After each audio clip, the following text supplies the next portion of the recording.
Il est remonté aux origines de tout ce qui fait notre quotidien, mais aujourd'hui, il remonte à mes origines. Le Père Noël. Oui. D'où vient-il ? Alors, d'abord, j'aimerais quand même prévenir les parents qui écoutent en compagnie de leurs enfants. Oui. Mon intervention contient des révélations choquantes sur le Père Noël, qui m'oblige à classer cette chronique comme interdite aux moins de 10 ans. Donc, si votre enfant a moins de 10 ans et qu'il est devant vous, éteignez la radio ou mettez des écouteurs. Voilà. Bon, le Père Noël, je m'en souviens parfaitement. Il est venu à plusieurs reprises chez mes parents, le 24 décembre.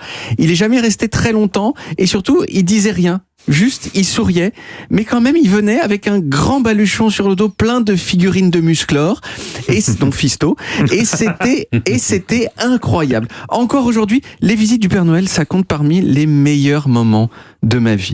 Mais rétrospectivement, il y a quand même quelque chose que je trouve fou, c'est que, quand même, il y avait un être magique qui était là, dans mon salon, il m'apportait des cadeaux, et moi, je lui disais juste, merci, c'est cool, et je me jetais sur les cadeaux. Donc la chose la plus intéressante à ce moment-là, c'était pas qu'il y avait un personnage magique devant moi, c'était je vais pouvoir ouvrir Fisto.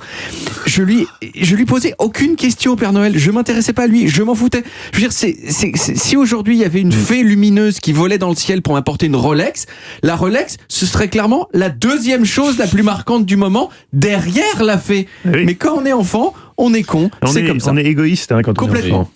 Complètement. Bon, le Père Noël, je crois que tout le monde sait que c'est un personnage qui est un dérivé moderne d'un monsieur qui s'appelait Nicolas et qui a vécu Santa Claus. Qui a vécu Nicolas, mais avant de s'appeler Saint-Nicolas, il s'appelait tout juste Nicolas avant d'être devenu saint. Oui, c'était un monsieur qui a vécu dans l'Empire romain au IVe siècle de notre ère. Nicolas, il avait énormément de qualités, il était notamment d'une générosité remarquable et aussi il a produit quelques miracles, ce qui a fait que l'Église en a fait un saint.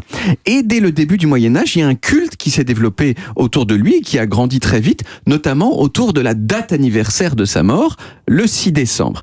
Saint-Nicolas, il a été associé à plein de causes différentes, à plein de groupes de gens, les marins, les prisonniers, les orphelins, mais au XIIIe siècle, son culte, il s'est fixé sur les enfants. Pourquoi ? Eh bien, entre autres, parce que un des miracles qu'il est censé avoir fait, Nicolas, c'est d'avoir ressuscité des enfants qui avaient été découpés en morceaux par un méchant tavernier, qui non seulement découpé en morceaux, mais aussi le tavernier en question les avait mis à tremper dans du vinaigre. Oui. Au sel, je crois, dans un petit seau, dans un saloir. Oui, c'est ça, dans un saloir, c'est ça. Il les avait fait dans le. Mais c'est affreux, heureusement que vous avez dit aux petits enfants. C'est affreux.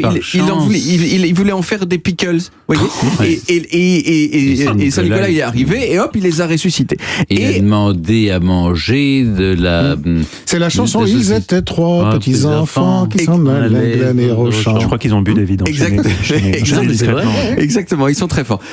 Et c'est de là aussi, ce moment où il a été associé aux enfants, que date sa fonction de donneur de cadeaux. Bon, ensuite, au XVIe siècle, les protestants, qui n'étaient pas des mecs qui rigolaient beaucoup, ils ont supprimé plein de cultes de saints qu'ils trouvaient nuls, dont celui de Saint-Nicolas. Mais il y a un peuple qui a refusé d'abandonner Saint-Nicolas, et ce sont les Hollandais. Et donc, les Belges. Calmez-vous. Tous ces gens-là, quoi.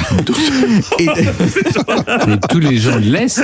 Les Belges, les Hollandais de l'Ouest. Mais là, pourquoi les Hollandais, c'est important? C'est parce que les Hollandais, ensuite, ils sont allés aux États-Unis, ils ont colonisé les États-Unis, et ils ont emmené avec eux le culte de Saint-Nicolas. C'est pour ça qu'en anglais, il s'appelle encore Santa Claus. Pourquoi? Eh bien, parce que Klaas, en hollandais, c'est le diminutif de Niklas, Nicolas. Vous voyez, CQFD dans vos visages. Mais à cette époque, ce n'était pas encore le Père Noël tel qu'on le connaît. Le Père Noël qu'on connaît, un peu gros, habillé en rouge, qui se déplace sur un traîneau traîné par des reines qui déposent des cadeaux dans les cheminées, il date du début du 19e siècle et il vient d'un certain nombre de poèmes écrits par des Américains. Le plus célèbre, c'est « 'Twas the Night Before Christmas » qui, entre autres choses, est le premier texte à mentionner le traîneau et les reines, l'image du Père Noël, cette image du Père Noël qu'on a maintenant. Et cette image, elle s'est définitivement fixée à la fin du 19e siècle, visuellement par des dessins qu'en a fait un dessinateur américain qui s'appelle Thomas Nast.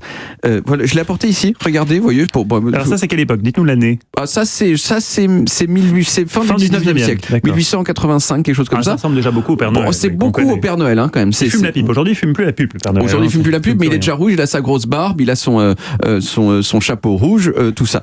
Et bien sûr, ensuite, ça a été repris et développé par Coca-Cola, qui a repris cette imagerie et qui a ensuite été réimporté en Europe, avec l'arrivée des G.I. FBI américain pendant la guerre. Bon, quant à moi, bien des années après le dernier passage du Père Noël, j'ai regardé un album de photos de famille, et notamment un certain nombre de photos du Père Noël, et je remarquais une chose qui m'avait complètement échappé à l'époque, c'est que le Père Noël, il portait une chevalière sur laquelle on pouvait lire très clairement les initiales RH. RH, il se trouve que ce sont précisément les initiales de mon grand-père maternel, Robert Emer. Mais je veux dire, c'est peut-être une coïncidence. Peut-être que ça voulait juste dire le roi de la hotte. Vous voyez, on ne sait pas.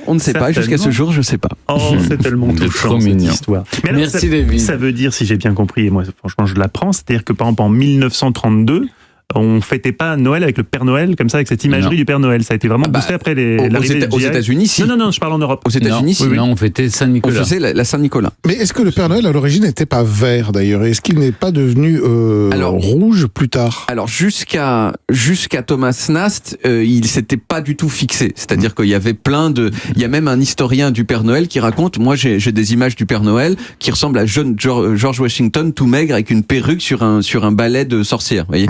Donc en fait, ça a mis très longtemps à se fixer sur ce que c'est aujourd'hui. Et effectivement, il y a eu des versions vertes aussi.